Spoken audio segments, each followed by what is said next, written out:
Welcome to On the Point Podcast, a podcast for all things Overwatch with a heavy focus on League. And a cameo by the helicopters. See, the more you point that out, the more obvious it becomes. If you just ignore it, it'll go away.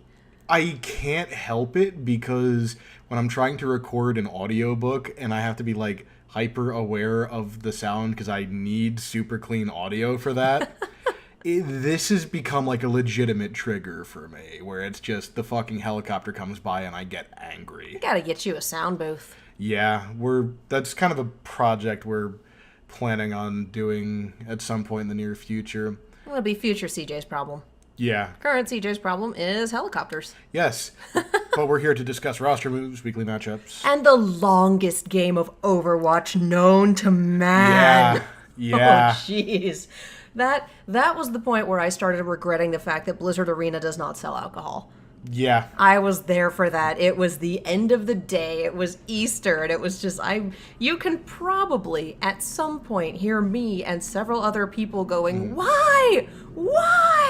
Just... Yeah, and there's nothing wrong with either of the teams that played. They both played it just really wouldn't well. Stop. It was the match that never ends. Yes, it goes on and on, my friends.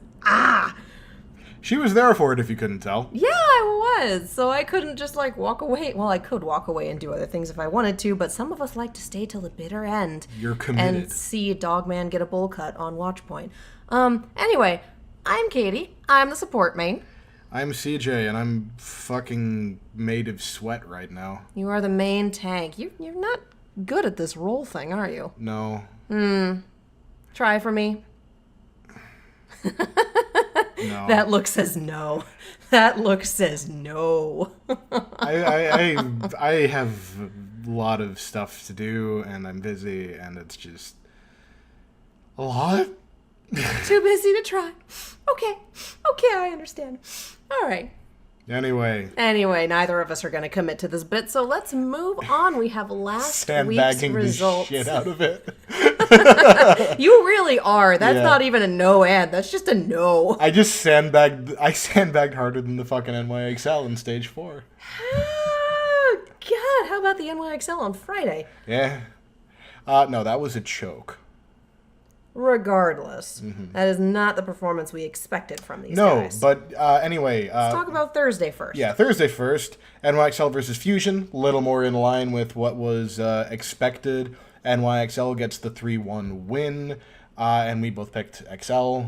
Because it's usually kind of a gimme depending on who they're facing. It's NYXL against anyone that's not the Shocker, the Titans? Probably NYXL.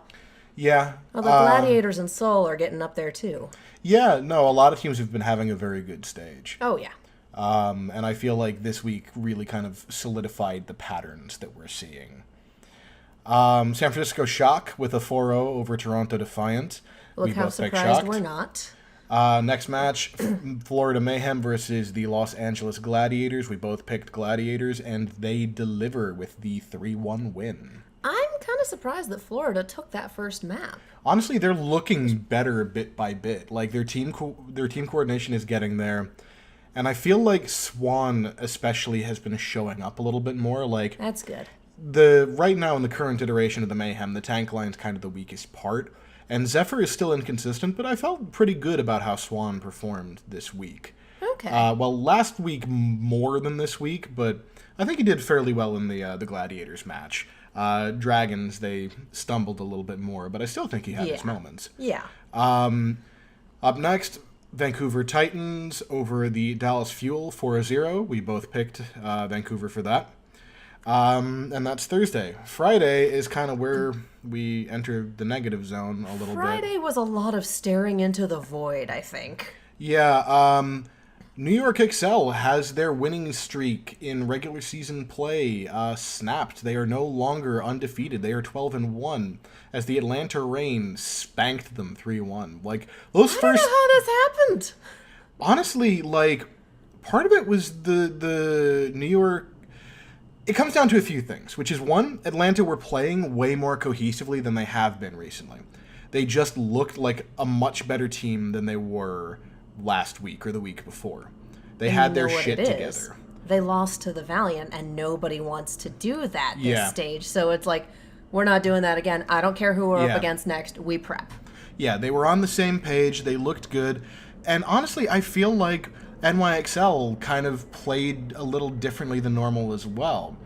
Normally, the NYXL, and this is something that has been a consistent for them, is they play a very reactionary style of I'm sorry.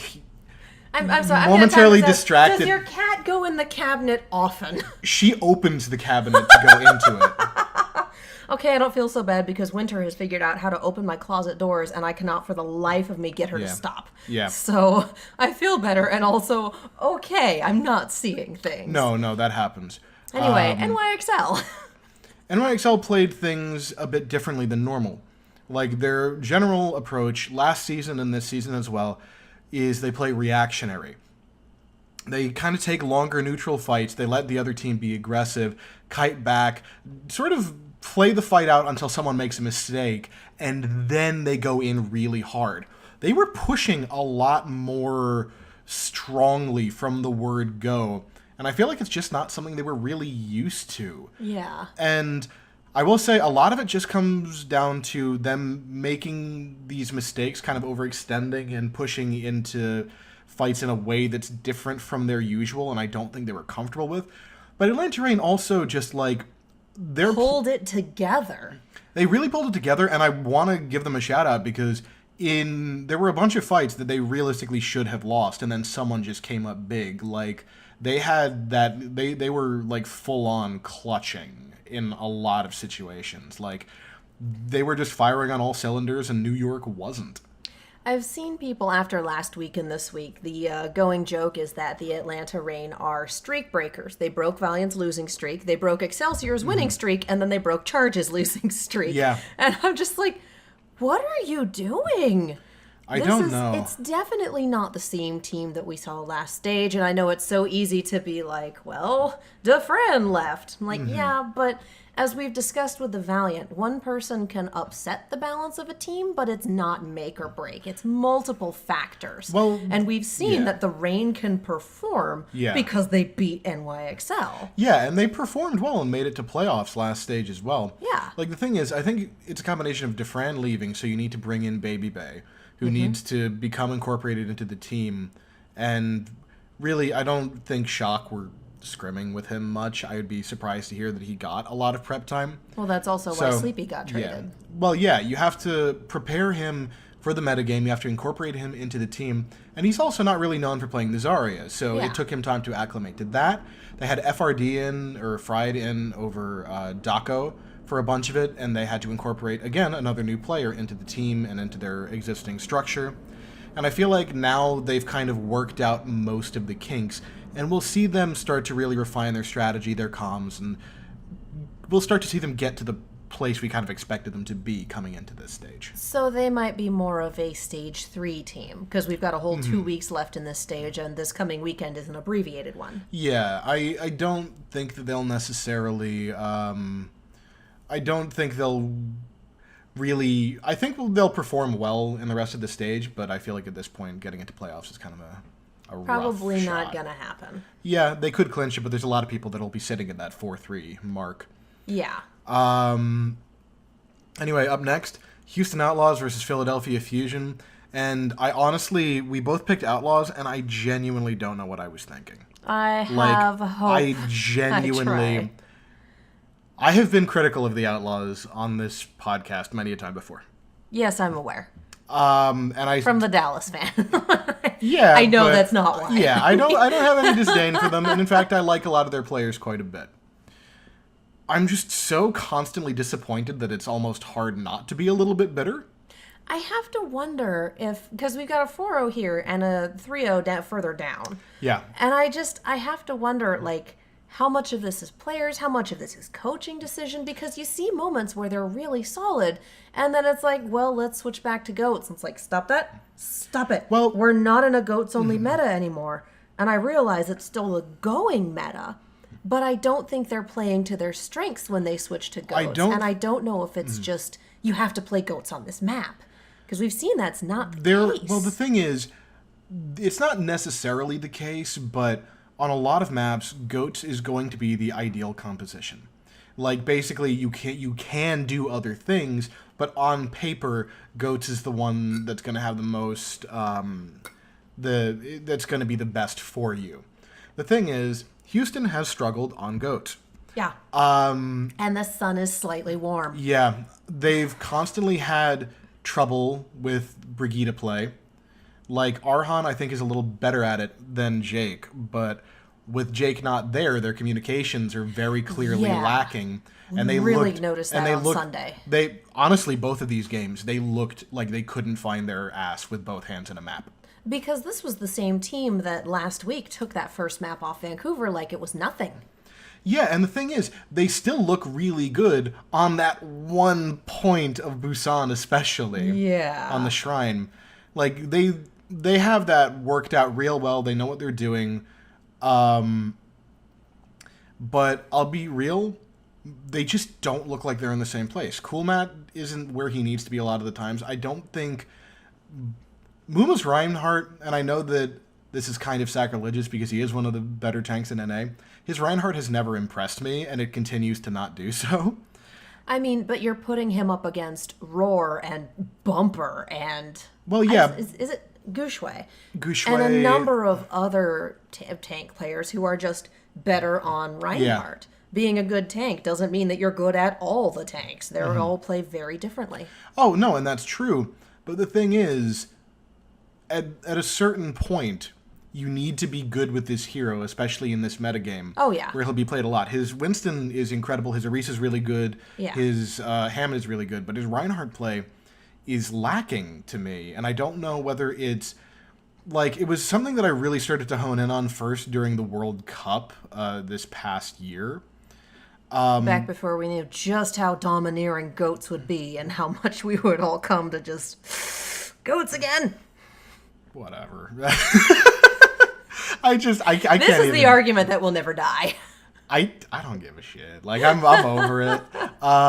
But there were a lot of times, especially in the UK match, where it was like there were plays that he was doing that seemed very questionable to me, like times where he shouldn't have charged, or he pushed too far, or like stayed too far back in a fight, like it was neutral and he didn't really like commit, and it was just like, and again, I'm saying this as someone who is mid-diamond. Obviously, I think that he probably knows how to play better than I do, because otherwise... Because he's the pro. Yeah, because he's top 500 on more than one account, and he's a professional, and he has a professional fucking coaching staff in that. But it just doesn't seem to click for whatever reason. And Raucus has looked a lot better than he did. Like, he's been steadily improving. Like, he was kind of an albatross around this team's neck a lot because of how frequently he got... Ouch. I'm not pulling punches. I'm not saying you're wrong. I'm just saying, ouch.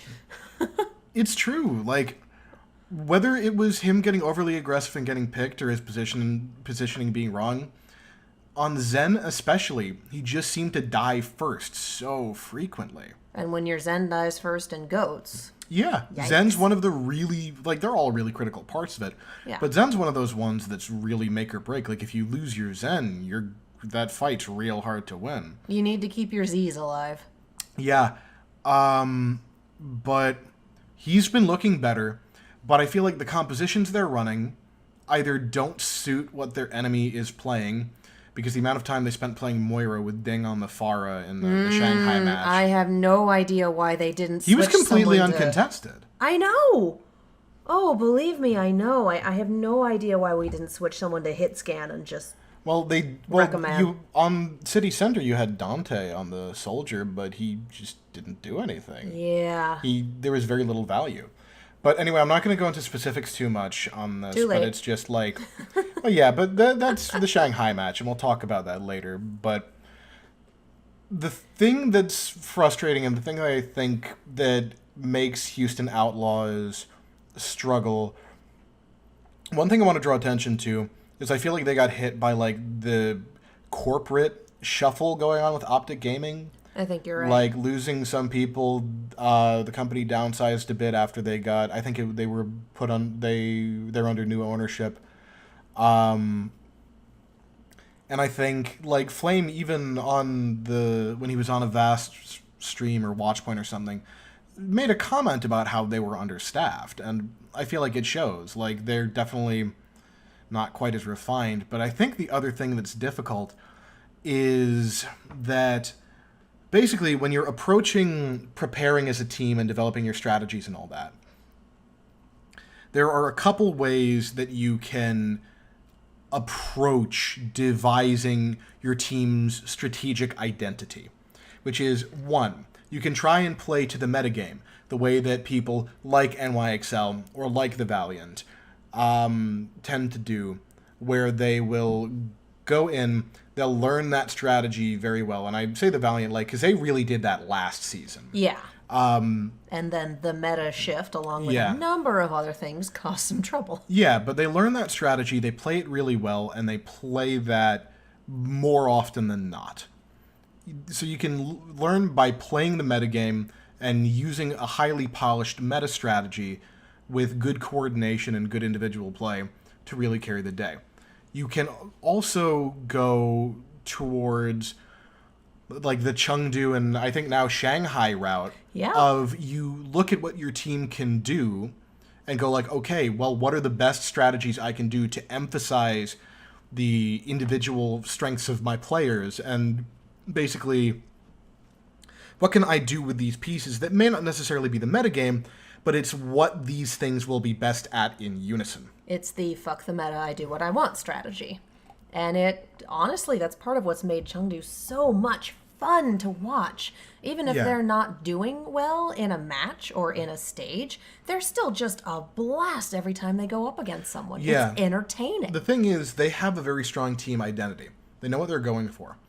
And I think that Outlaws is trying to be a team that studies the meta and plays the meta composition and does what is, I would say, the correct approach in the eyes of a lot of teams, because basically you do kind of want to play the metagame if at all possible, because it is the combination of characters or strategies or whatever that is most popular for a reason. It's strong, it is well tested, it works out, and teams are generally gonna try and be risk averse. They don't want to like experiment too much, because if you lose matches, you lose games and you lose money and you don't perform well. Yeah. Provided that sometimes it works, but sometimes it doesn't, and some people are going to avoid that. And generally, I think going that meta approach of learning what works and playing it and doing everything you can to learn it and play it well is a good thing. Generally speaking, I think that's kind of the better approach to take. But it's not working for the Outlaws. But it's not. Their players' strengths are not suited to it. And whether it's difficulty with coaching or just the struggles that some people have in certain positions, I don't know what it is, because it's a lot of things, and which problem seems to be giving them difficulty seems to change by the day. But take a look at what they're winning consistently. They're putting up good performances on Busan because they're going with the DPS comps that they're enabled, and they have an opportunity to really kind of just do their thing. They get to play their game. Well, and I know we're not at the second match yet, but the Junkertown map against Shanghai, we put Linkser on Widow, had no trouble with the first 2 points, switched off to Goats, and everything fell apart. Yeah, and I think the thing that you need to take away is that I don't think playing DPS means just insta-win or anything like that. Oh, no, of course not. I'm not saying that they shouldn't try to play Goats or try to improve and get better at it. But given the pieces that they have, well, anytime you build a team, there are strengths and weaknesses to your players. Yeah. They will be good or bad at different things. And there is a limit to how good they can be on certain things. This is true in all sports. Yeah, this is true in all sports. This is true in anything. Yeah. And I'm not saying that Outlaws have hit the ceiling, that they're as good as they can be. But if you keep running into an obstacle and you keep running into the same difficulty, you need to sort of change tack at some point. And Take the Chengdu strategy, do what you want that suits your team better. Yeah. They did so well last season because they played them. They are better at DPS comps. Yeah. Well, I'm not going to sit here and say, like, they're a top 10 team, but they did better last season I mean, and they're doing this season. they were a top 10 team last season, but that's because there were 12 of them. But Oof. But you know what I mean. yeah. And I don't think that they should abandon goats or abandon trying to get good at it, because there are times where that's definitely ideal and being able to play it is important.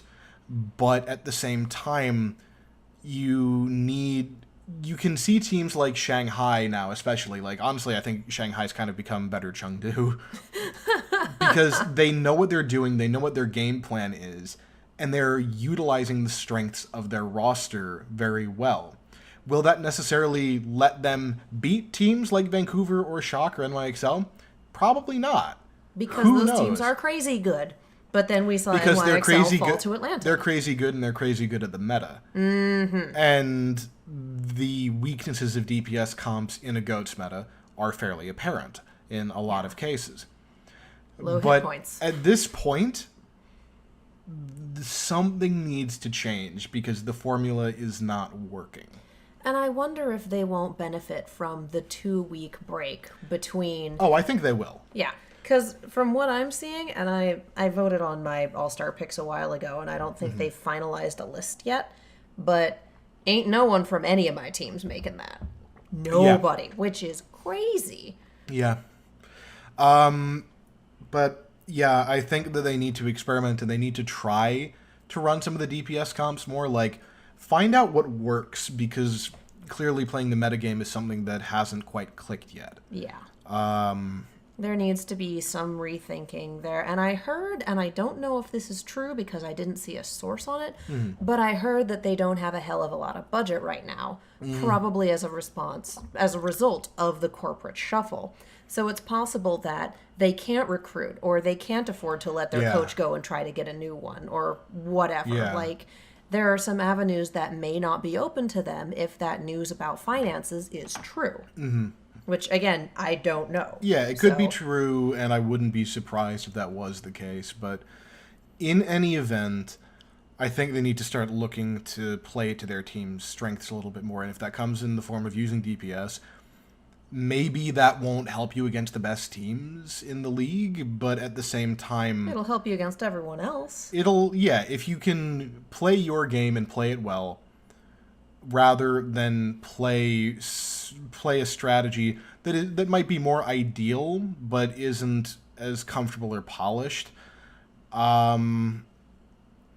Do the thing that you're better at. It might well take you further. Again, I look back at Stage 1 Chengdu taking Vancouver to a map 5 and not breaking goats out until pretty much the very end. Yeah. Like, it's doable. Yeah. It's possible. No one's quite pushed over that Vancouver hump yet, but,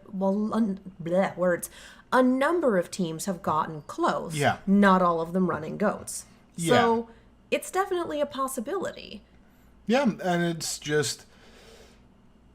They need to do something, because where they are right now, they can hardly get worse. Yeah. Like... And I love them, but it hurts. It does. And speaking of loving them and hurting, we should move on to the Valiant. Yes.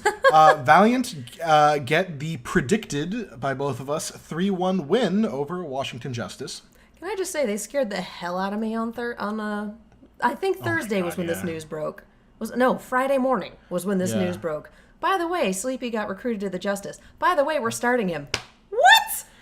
Yeah, and honestly, we'll talk about that more later. We will. That's a news item in and of itself. But the Justice definitely played better. Oh, yeah. Even with someone, it's an improvement. Hey, by the way, you've never played with our team before, but let's go. Well, I'm going to be real.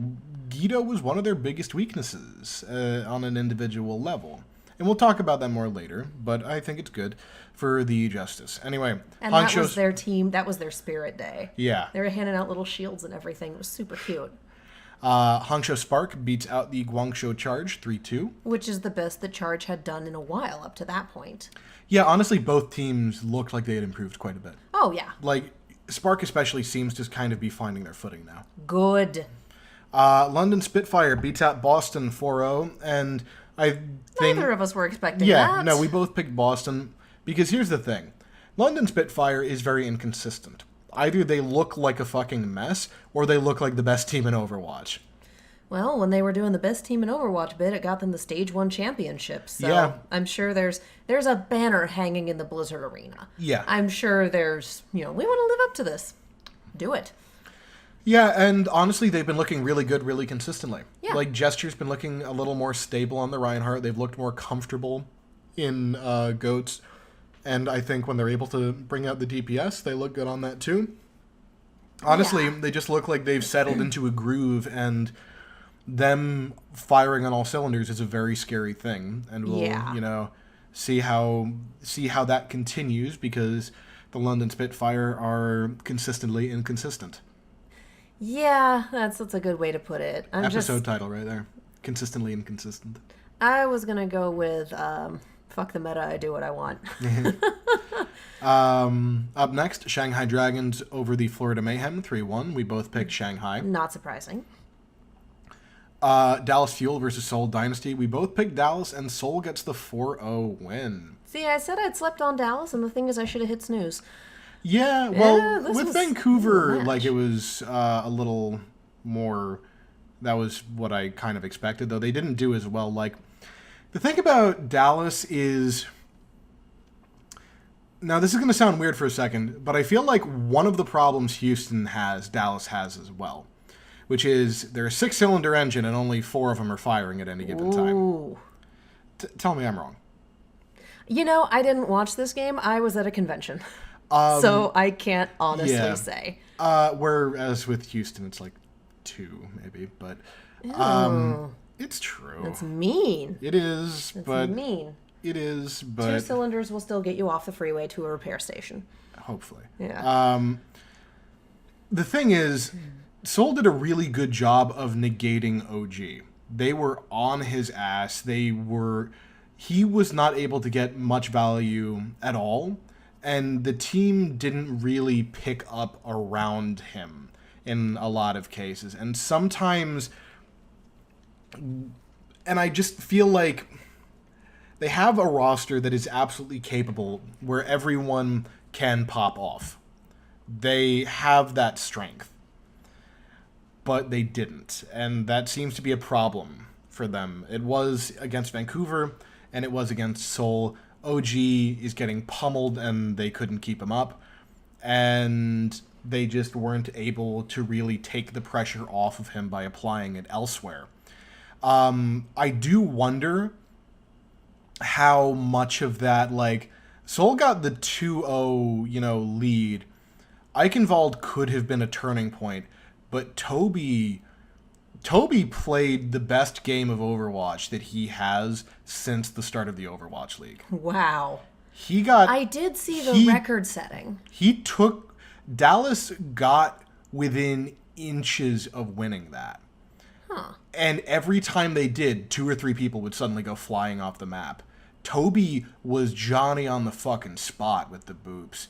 There were multiple fights that Seoul should have lost and was losing, and then he just saves it.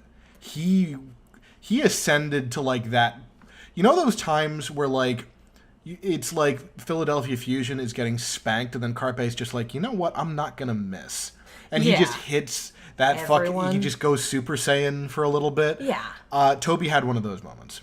Well, and I saw the tweet from Captain Planet, and I believe it was he set a map record for Eichenwald. And then match record for environmental kills. Yeah, 9, I believe. Yeah. And the next one up is one person has 8, and then multiple people. I think it might be Big 7. Goose has 8, and then multiple people have 7. Yeah, and he saved that, and I can only imagine how frustrating it is to be like, I think Dallas got just over 1 meter away from winning. Oh, wow. And Toby kept dicking them.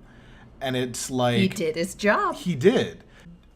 I can only imagine how frustrating that must be to have come that close and then repeatedly gotten fucked the same way over and over and over again, and it just felt like there's nothing you can do about it. It's like the definition of insanity. You keep doing the same thing Well, over no, and they over, tried. different They results. tried different approaches, and they played like fairly carefully. I don't think it was necessarily their mistakes. It was just Toby being broken. Yeah, it was. Okay, legit. Yeah, I think Toby just played out of his mind, and when you have that moment when you're already down 2-0 and you get stuffed that hard, it's disheartening. Yeah. Especially when it feels like me personally, like in team games where we have those things happen, I get mad. Like, it's hard not to get mad or disheartened because it's just like, it doesn't fucking work. We lose. Yeah. All right, great. We can't stop it. Awesome. And Dallas, they looked frustrated and defeated after that map. Well, yeah. See, this is another instance where you look at a 4-0 and it doesn't tell anything near the whole story. Yeah. Though And I make that argument for Valiant all the time, but Yeah. it's very much the same here. Yeah, and I think Seoul definitely were the better team on that day. There's no arguing that. I think Dallas needs to really just sort of improve what they need to be a little better prepared to apply that pressure and keep OG alive in those cases, because they were laser focusing him, and that I think was part of why Titans beat out Fuel so hard as well. Is just they laser focused OG and the rest of the team couldn't really alleviate that pressure or apply it somewhere else, and he just gets rolled over, and then the rest of the team Goes down with him. So that might be something they need to work on in strategies and scrims and whatnot. Yeah. All right. So up next, Gladiators versus the Chengdu Hunters. We both picked Gladiators, and they do just that. They do well by us, give us the 3-1 win. This was fun. It was a good game. I got to listen to about half of it, and this was a fun one. Yeah. It's two teams with a lot of spirit just going at it. Yeah. Up next, Titans versus Boston. We both picked Titans, and Titans gets the 4-0.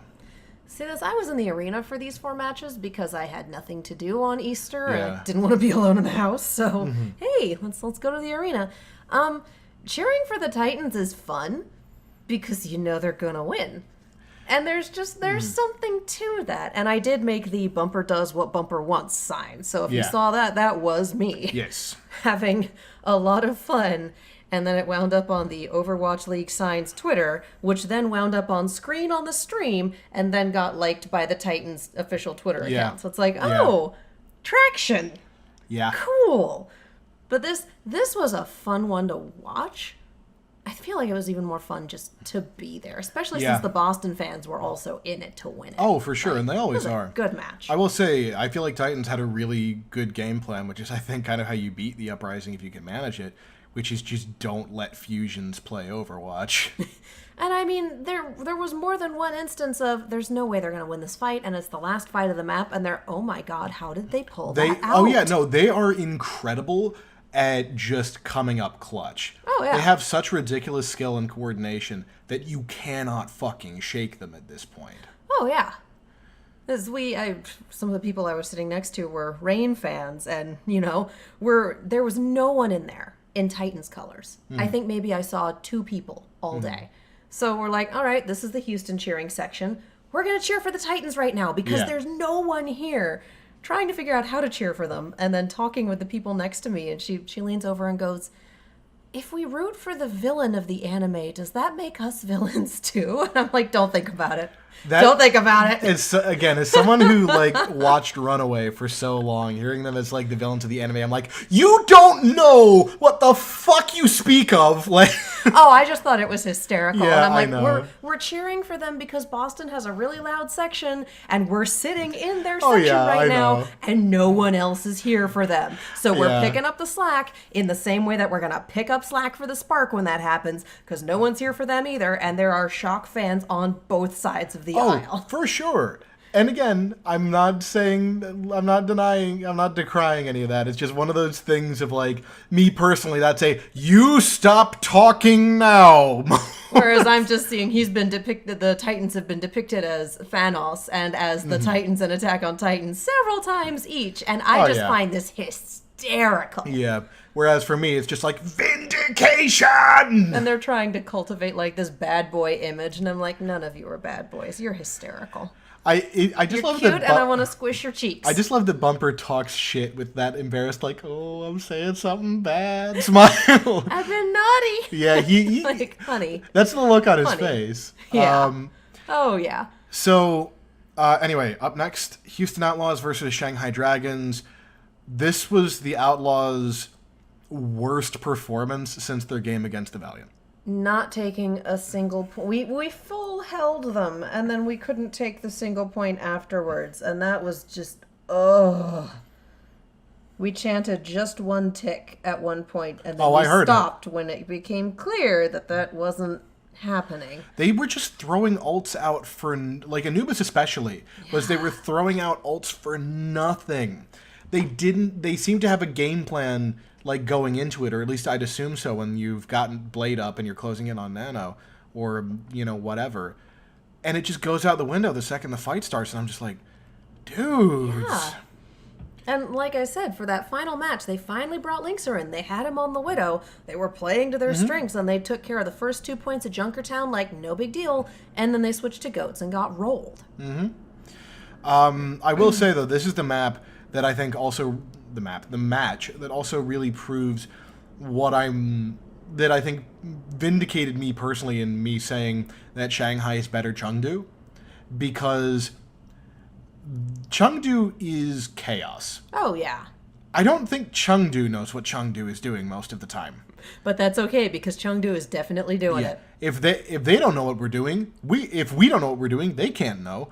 That is how you fight a telepath. Yeah. Shanghai has their strategies. They're doing what Chengdu did and developing strategies that are tailored to the strength of their team and their players. Like, they're letting Ding go onto Pharah and Junkrat. They are letting Young Jin go hit scan and then break out that dirty fucking Roadhog that he's got. And it's working for them because they have built these strategies and they know how to execute them because they're clearly well practiced. Where I feel like Chengdu is like, we initiate a fight and then just capitalize on chaos. Shanghai has a plan. I think that's part of what makes Chengdu so much fun to watch. Yeah. Is that it's complete chaos. The audience isn't prepared for it. They're not prepared for it.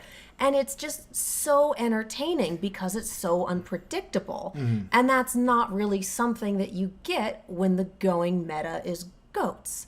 Like, I think DPS play lends itself a little bit more to that level of unpredictability. Yeah. Is the Widow going to make the shot? Is the Tire going to land? Like, you don't get... The most we get with that is, are we going to get in any good boops? Is the Grav going to land? Is the bomb going to land? Like, there's not as much unpredictability in it, and that's part of what makes this so entertaining.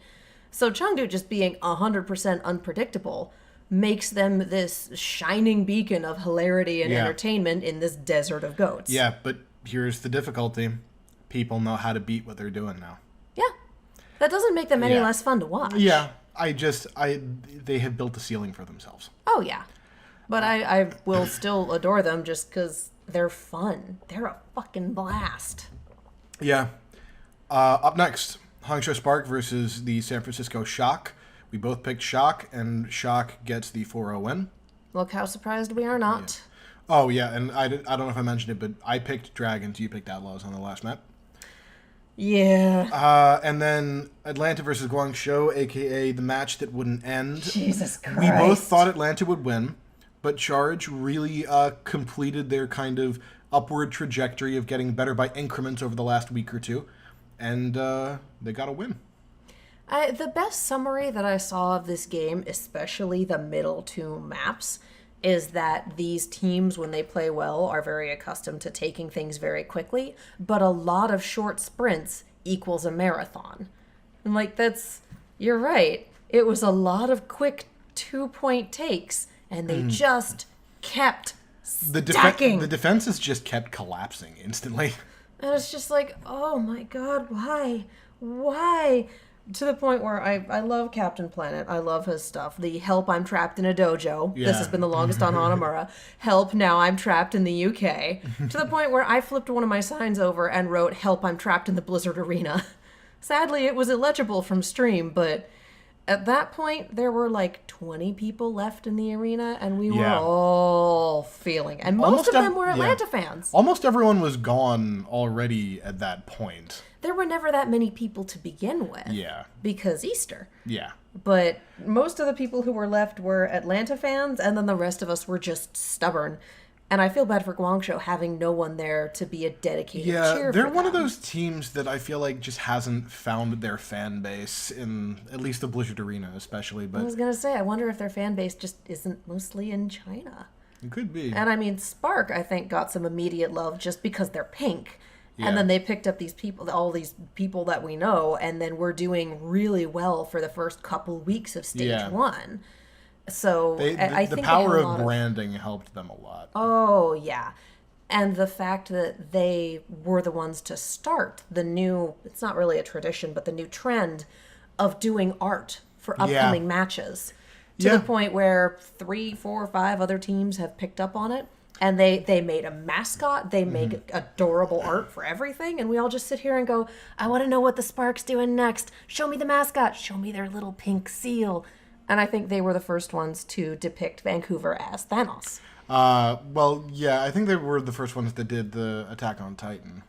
Yeah, I think so too. But I mean, people laughing at Dallas going, hey, Dallas, this has been done before. And I'm like, how do you not make Attack on Titan jokes?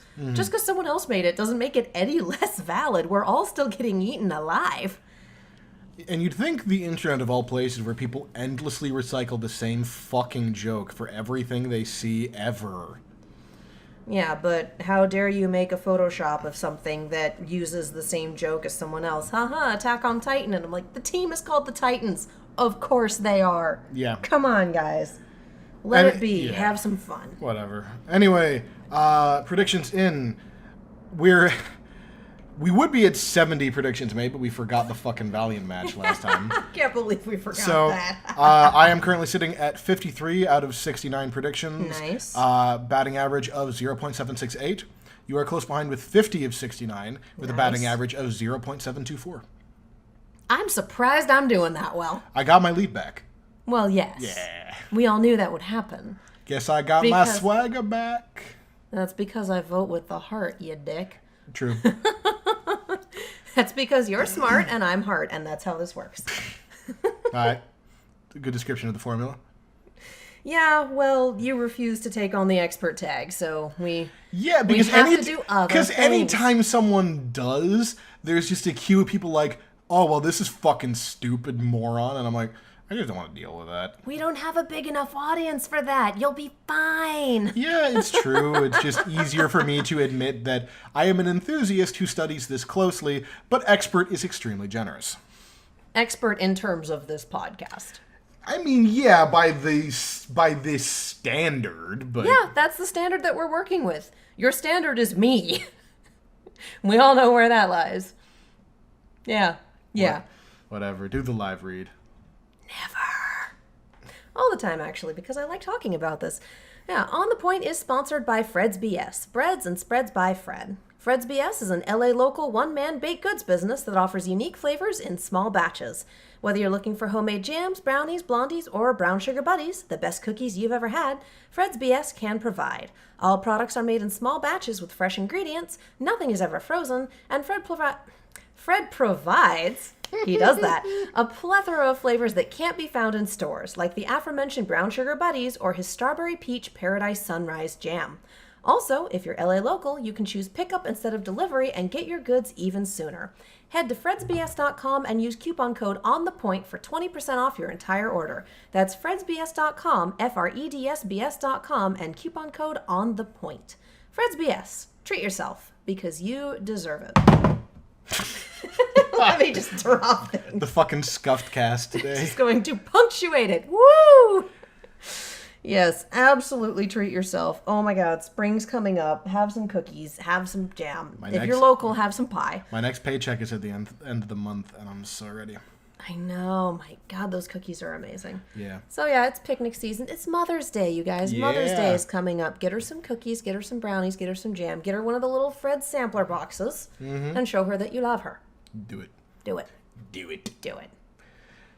Up next, roster moves. We only really have one to discuss, but it is Sleepy going over to the Washington Justice. What I have to wonder is, did they not know? Did they not bother telling us? Or was this as last minute as it looked? Because I think Sleepy, he did a twit longer a couple days ago. He got informed of the move like a day before. A day or two before. It was not very long. It was a day, which honestly seems to be the standard based on what everyone who's been traded or dropped has kind of said. Woof. Well, yeah, if you tell them too far in advance, you start planning a dinner, and then the other team backs out. Yeah, funny how that happens. Also, as the Valiant fan, you shouldn't be throwing that shade. I can throw shade at the management and still like the team. As Fair a enough. Dallas fan, Fair you enough. should know that.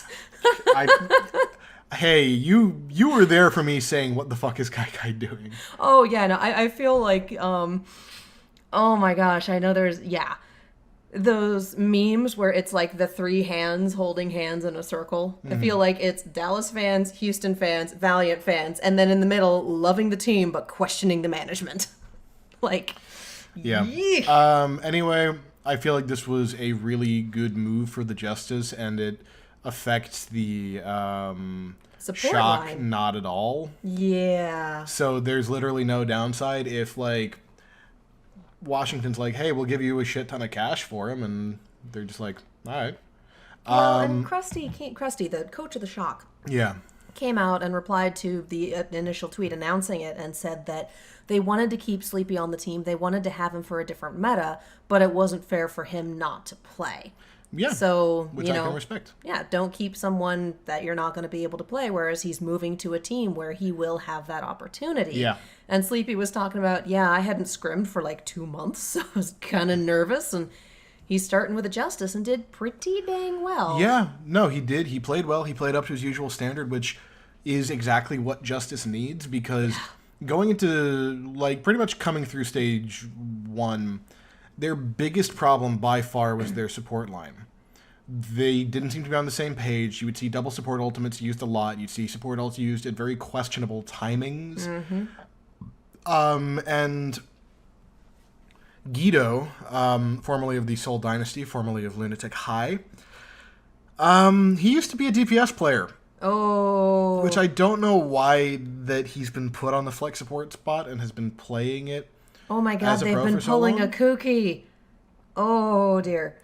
Yeah, no, well, they Yeah. did it like once or twice in like Apex before the Overwatch League fucking existed. Yeah. And then they started doing it with him fairly regularly in Overwatch League Season 1. But his stats as Zen are not very impressive. His healing damage and trance healing is lower than most other Zens by a fairly significant margin. And if you looked at the stat comparison they did right ahead of the Valiant Justice match, Sleepy beat him in every single metric by a pretty wide margin. Well, yeah, Sleepy is a really, really good Zen. Oh yeah, he is. And I'm happy that he's getting starting time. And I think he's exactly what Justice needed, because you now have Arc, really good Lucio player. He's got a lot of synergy with Jonas. He's a big upgrade over Phosix. And then they have Sleepy coming in over Guido. Huge statistical upgrade. Yeah. Now Corey isn't the only Western player on the starting roster. Yeah, there was some conversation about that, and I can't remember if it was Watchpoint or if it was somewhere else, but there was talk about how having Sleepy on the roster forces the shot calling to move from mostly Korean to English, and therefore Corey isn't hung out to dry quite so often. Yeah. Because Corey is a hell of a playmaker. Oh, he is. Like, He's good. kind of the star player on the team.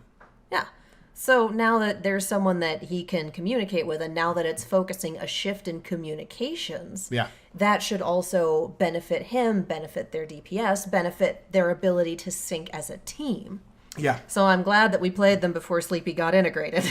Because as much as I really want skill parity between the teams, because it'll make everything more interesting, I also really wanted that win for the Valiant. Yeah.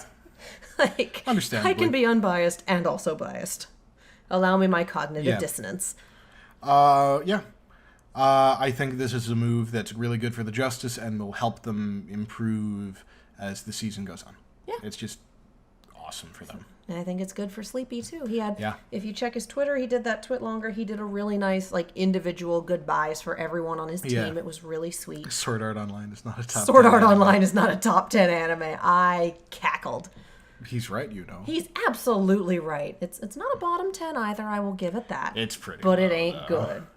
Oh, I've seen some bottom 10 anime. That's not even close to enough. that. Remember that dark age in the 90s of, like, just the absolute dog shit that got brought in and dubbed by people who just clearly had never acted a day in their lives? You say that like it's over. Well, yeah, but it wasn't the norm. There's a whole conversation not to be had on this podcast or to be had at the end of this podcast and released later as, I don't know, supplementary material about dubbing in the 90s and the attitude and the business of it versus dubbing in the 2000s, and how there are some anime dubs where you can see that the company is in the middle of that shift. And for me, Vandred is one of them, because you've got two characters who are functioning under 90s dub rules, and literally everyone else is functioning under, hey, maybe this is a story for not children rules, and it's jarring. Admittedly, the way that it's written, the two characters that are functioning under 90s dub rules are like transplants from a different series and don't fit the genre and don't fit the world building and shouldn't be there anyway. And I have a lot of feelings about my Space Pirate Lesbians anime. Let's be real. Vandred is worth a watch. Just don't expect it to be the best thing you've ever seen in your life. Just expect it to be good. And the CGI holds up. Speaking of Space Pirate Lesbians, San Francisco Shock... What? What?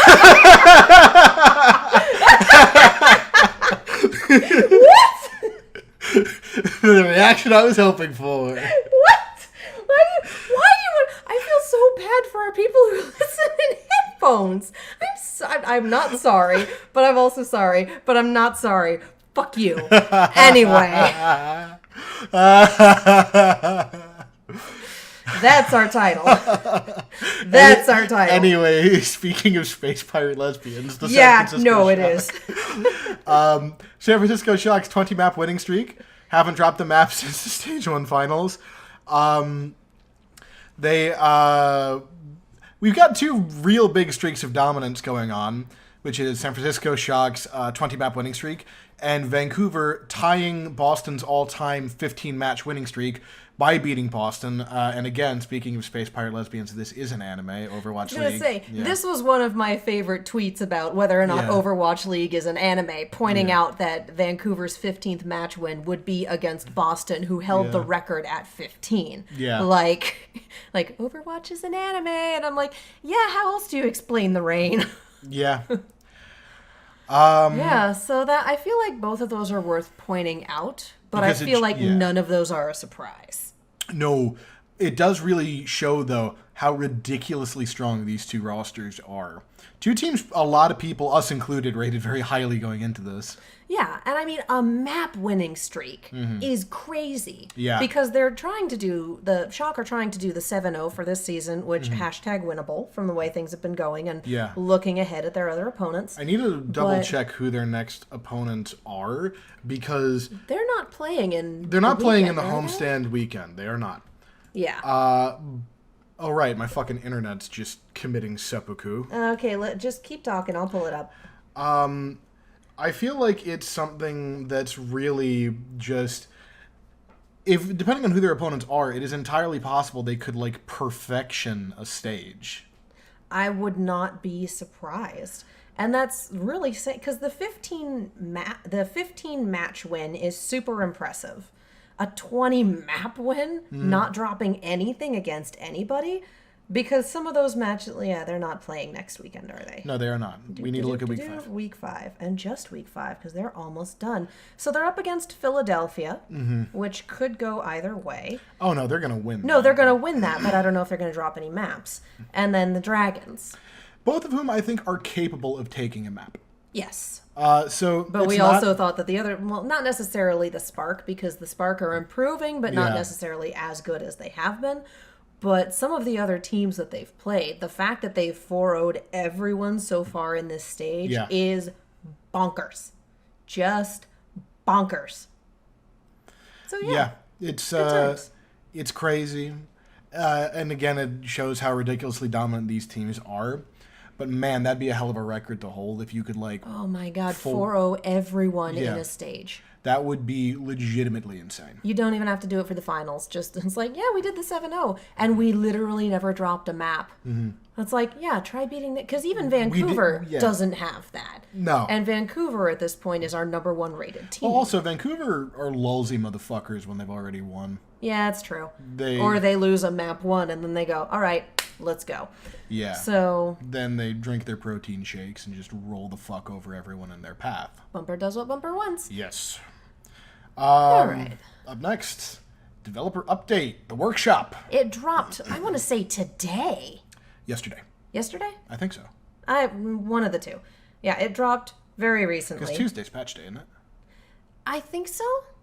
I'm fairly certain. I don't know. Well, Tuesday is patch day, yes, but I didn't think the announcement dropped until today. Yeah. Because of where it was in my YouTube subscriptions. Anyway, we're recording this on Wednesday the 24th. We're a day late because life is life. Yeah, but it's basically, they keep calling it a power user feature, which is basically, you probably should know what you're doing in terms of programming and maybe a little game design in order to heck around with this. Because if you are completely unfamiliar with programming, it's probably going to be Greek to you. Yeah. That said, it's a tool where you can create your own modes, you can modify characters, you can basically open up the code of Overwatch and make changes. You can open up existing modes and see why they work the way they do. You can open up characters and see why they work the way they do and how. Evidently, it comes with a native debugger called the Workshop Inspector, which, if you break something, it'll tell you what's broken and why, which is pretty great. I really wish, though, that they had just called it the Foreman. Because it's the workshop. Yeah, I think that's a pun that a lot of people would miss.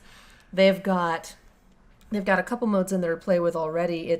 I think Jeff called it the floor is fire, and I'm like, no, it's the floor is lava. You're wrong. So in the notes it says the floor is lava, but if you touch the floor, you set on fire. So it's a really good aerial character map. He mentioned people trying to make hide and seek in normal gameplay, and so this would be some place where you could make it. Hide and seek on them. And then evidently they've also set up what they're calling mirror deathmatch, which for a minute everyone is on the same character. So it's not the complete randomizer that deathmatch is. It's pretty evenly. Yeah, it's pretty even. Yeah, and I dig it. I would love to see everyone on Mercy for a minute. Just battle Mercy it up. Well, the thing that I love about this is that there are so many ways that you can use this to make tools to improve as a player. Yeah. Like with a lot of other game types, you'll find people using whatever like map builder to make training modes. Like, and you'll even see this in Overwatch to a certain extent, because like one thing you'll see happen is if you watch like OG or Fraggy's stream, they've both done this.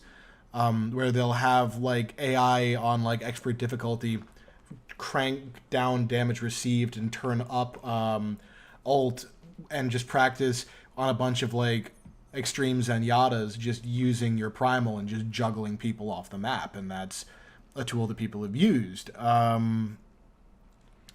And so you'll have games like Kovacs Aim Trainer or Aim Hero that people will use to practice, but this gives you like a way to do it inside of Overwatch. Yeah. And it's just, whenever people get creative, they come up with this fucking weird, awesome shit. Oh, yeah. And the way that I looked at this is, because I know a couple people that are into game design, this is a godsend for game design, like students and interns and whatnot, people who are working on this and now have a way to apply it in a AAA game that they might already be familiar with. Yeah, and I'm 100% about that in every fucking level I can be. Because I recently come from a background in education. I worked in education for a chunk of time, and we used Minecraft for education. Yeah. And we had one specific teacher who used it in incredibly creative ways. But Minecraft leans super hard into that and actually has Minecraft for education as a thing. But it was, here's all these high school freshmen creating Vesuvius, creating Pompeii in their classes, and they had to make houses and, recreate the style of the time and then give little tours about them. And it was, Latin class, so they're learning all sorts of stuff. And then the seniors would come in and blow Vesuvius, and the freshmen had no idea it was coming. So That's it's awesome. Oh, it was hysterical to watch because they That's had to awesome. record their little tours while they were in class, and then this started happening. So it started off as a school assignment and ended in just this beautiful reaction compilation. So I need to see that. oh my god, they're hysterical. They're so much fun. So that is that project, and that's using a video game that they already know how to play, that they already enjoy, for an educational purpose. Yeah. And I would love to see Overwatch lean into this for game design courses, for game design degrees. Like, hey, we've made this available. It's not the full game itself. It's this specific section of the PTR meant for education, but hey, go nuts. Yeah. And I wouldn't be surprised to see that happen to some extent. Yeah. So I like that. Yeah. That's fun. yeah, no, this is just a really cool thing that I want to play around with when I get the chance. And the two best Overwatch League reactions I've seen to this, I can't remember which team posted this one, but it was, so can we make Ryan wall climb now?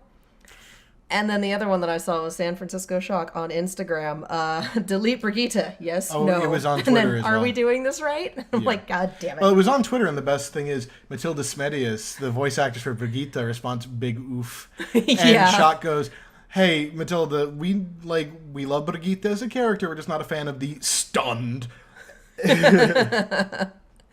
Yeah, Matilda gets a lot of hate that she doesn't deserve. She doesn't deserve Like, at people all. are just an ass because they don't like... She's an adorable human being. She's a sweetie. She is. Have you seen the pictures of her with Darren? Yes. Like, every time they get together to hang out, it's the cutest thing ever. It And I'm is. just like, yes, I love all of this.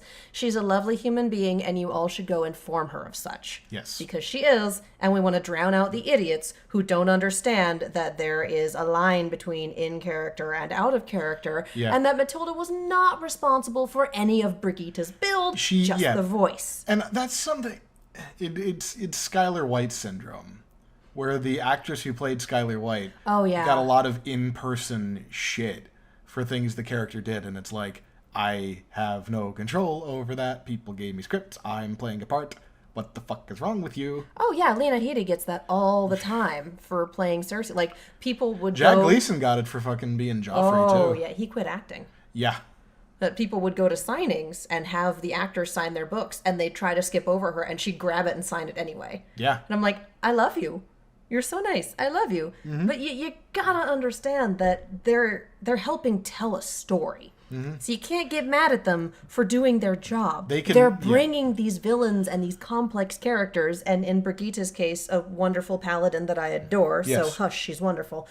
They're bringing them to life as part of this story, and they're doing their jobs. Would Game of Thrones be nearly as much fun without Cersei? No.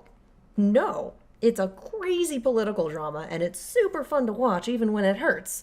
And you don't get that without a good, solid antagonist. So, like, hating on people going, how dare you play this character? It's motherfuckers chill. Anyway. Don't be stupid and tell people you love them. Yes. Anyway, now that we've got our obligatory fandom fucking calm down moment. I feel like that's a given. It's become a pattern. In this. Yeah. Except we're only yelling at a small part of Overwatch fandom. Yeah. Which is good. Most of y'all are great. It's true. I don't think we tell you that enough. We like you guys. We do. Anyway, Storm Rising. You got a chance to play it finally. Oh, Jesus. Yeah, I did. I appreciate you not giving me any preconceived notions. I tried to be diplomatic over this. about it, yeah. You succeeded. It ain't great. This ain't it, Chief. it's I don't dislike what we have, but it's really threadbare. It's It really is. threadbare. And I believe at one point Jeff did a live stream, and I haven't watched that yet, and I should, where he mentions that they had a year to put Retribution together and 6 months to put Storm Rising together. Yeah. But like this Chase the Truth tagline goes nowhere. We don't discover anything. And then I write articles for fanversation.com, and I wrote a review for this, and one of the things that I put in there was talking about the stinger with this mysterious Omnic we've never met before. And I wrote, you can't make us fall in love with a new Omnic until you give Zenyatta lore. That's the rules. Like, I got salty. Yeah. But it's not bad. Yeah, it's just not anywhere near what a lot of people were hoping. It's not up to Blizzard's standard. Yeah. And that's part of the issue. Because we have... Uprising was brand new. Yeah. We were all like, oh my god, what is this? We can play it. Like, this is amazing. And the big complaint was just the loot drops being bullshit. Well, yeah, but the loot drops are always bullshit. Like, Worse than most. tale as old as time, song as old as rhyme. Fuck this loot box. And then Retribution gave us a completely different style of gameplay, brand new enemies. I had no idea that an entirely DPS team could even function, but it works with this event because of how it goes. Yeah. And then Storm Rising, it makes in-character story sense to reuse the enemies, but you also nerf the heavies. Want a little more variety. Yeah, it didn't... And part of what Retribution did was when it introduced new enemies, when the heavy drops, when the first assassin shows up, when the first sniper... You get the little cutscene in there. You have this moment of... You just have a short dramatic break of, oh shit, who's this? It's a mini-boss. We need to take care of it. Whereas for this, oh, hey, there's a heavy. Ta-da. There's nothing new to introduce. There's nothing dramatic. There's nothing within the gameplay that really stands out. Mm-hmm. And I think their biggest missed opportunity is they should have had Talon Armored Batiste in this. Yeah. In much the same way that we had, in Uprising, we had Orisa and Bastion and had to fight against the full models of those, and that was horrifying. Great, but horrifying. Why could we not bring in, like, a medic character for Talon? Because we know that Batiste existed. You just take it, you reskin it in the armor, and suddenly you have a medic character, an immortality field to deal with, and that damage matrix, and that ups the difficulty and makes it more interesting without it being artificial inflation. Yeah, it's genuine variation that I think would add a lot. So I think it was a real missed opportunity. I love the cinematics. I thought they were well written. I thought they were well acted. I thought Maximilian was the perfect gangster accountant slime ball. He was fantastic. I love that. I wish when Winston was jumping off and using Primal Rage to attack the convoy that he landed on a car. That's a missed opportunity. Yeah. Yeah. Stay on the payload, Winston. But I feel like for what we played through, that this was the preamble to something else. I've described it as it feels like the cold opening to a TV episode. It feels like we should have watched this and then played through Capturing Doomfist, which I know isn't going to happen because we already saw that happen in that amazing animated short. Like, holy shit. Yeah. But this feels like we played through the preamble to something. It would have been like if in Retribution we played through the stealth mission to get to the guy instead of watching the bare bones of that happen and then the playing being the mad dash to get out of Dodge. You know what it felt like? It felt like the opening scene to the first Avengers, the scene in the SHIELD lab with the fucking Tesseract and Mercy's little slow zoom in. I just expected the Fury, we are at war. Dun, dun, dun, dun, dun. Just title card pops up and then the thing starts. You know, Endgame drops in 2 days and we're all gonna die. It drops, well, I'm going tomorrow. Yeah, you're going tomorrow. I'm going Friday. Yeah. Because I need to actually sleep at night. I don't sleep at night anyway. As far as I'm concerned, Storm Rising is kind of the video game embodiment of that gif of Kevin Sorbo as Hercules screaming disappointed into the void. Mm-hmm. It's entertaining in its own right, but it is not up to Blizzard standards. Yeah. Which is really sad because they've set such a high standard for these events.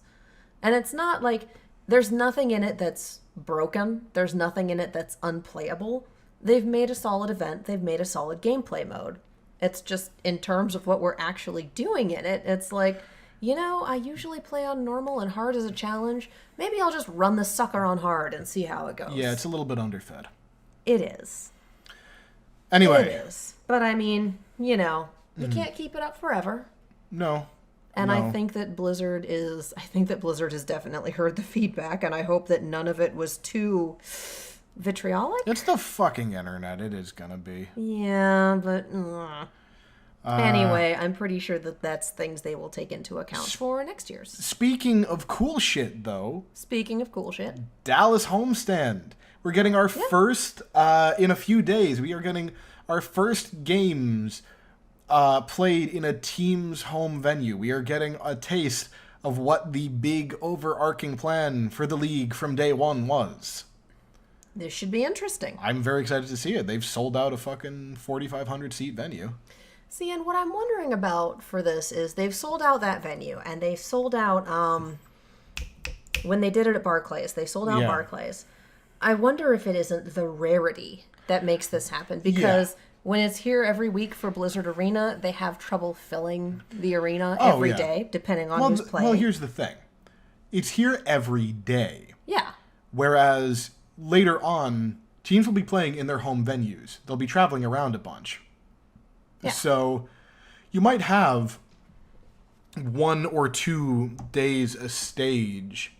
Well, 1 or 2, sets of games played at a venue each given week of play in Season 3.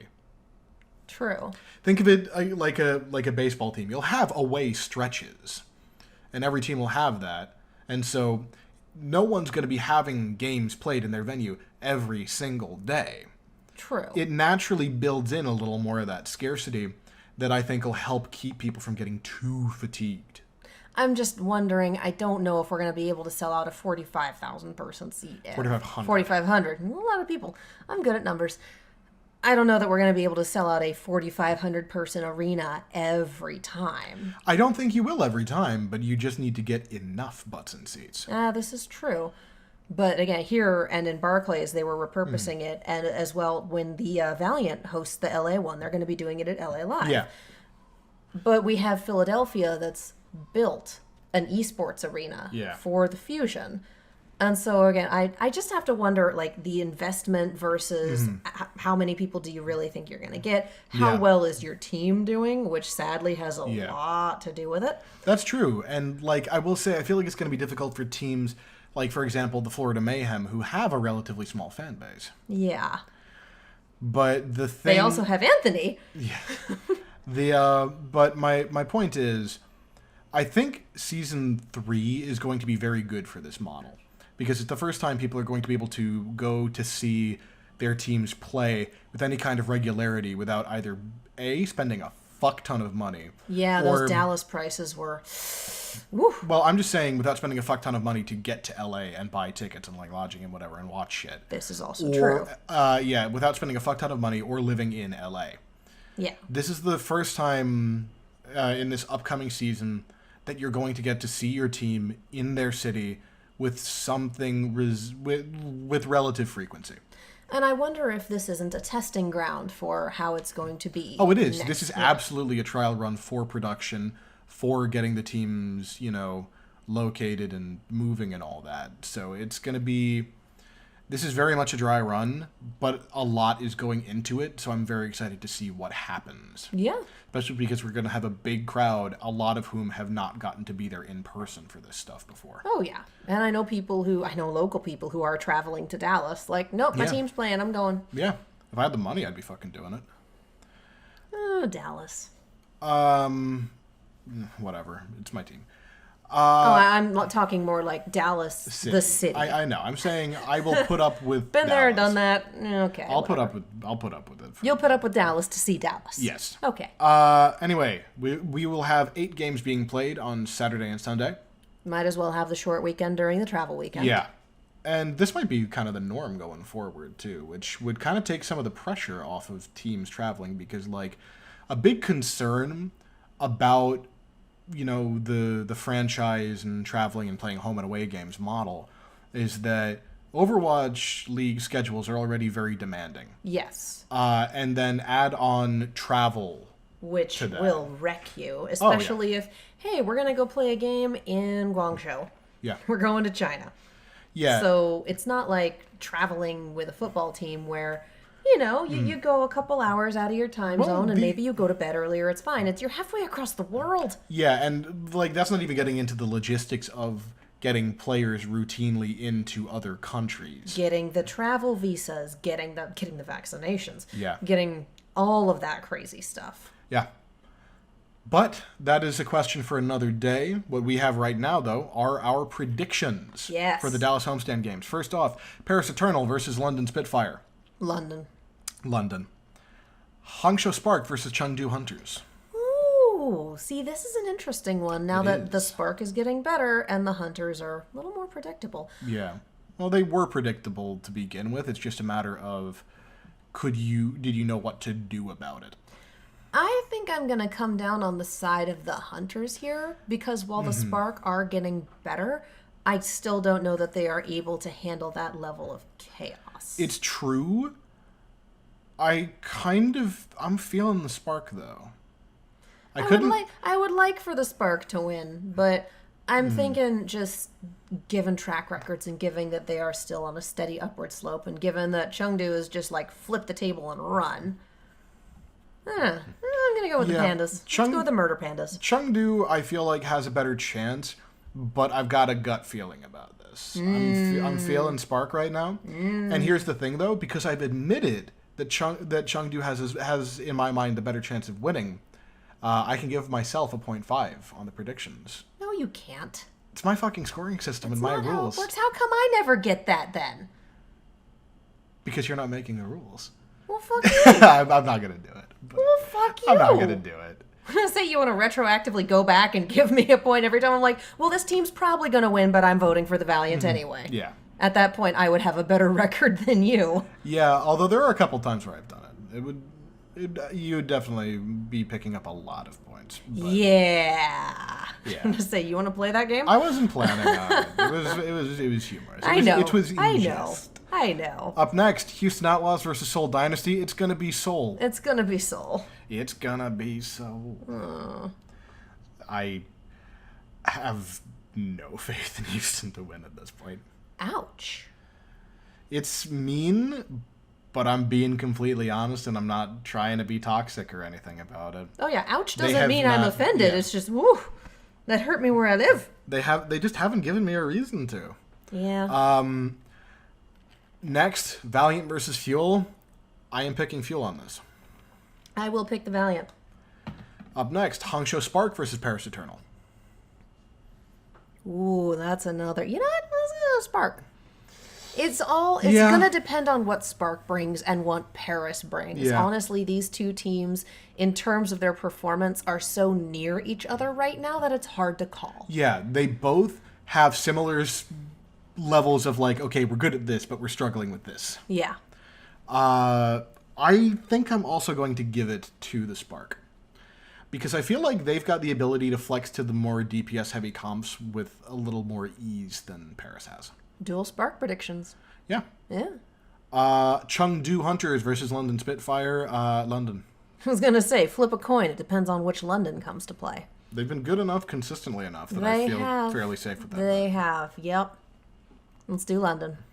Seoul Dynasty versus Los Angeles Valiant. God, I hate to say it, but probably Seoul. Yeah, I would be very surprised if Valiant won that.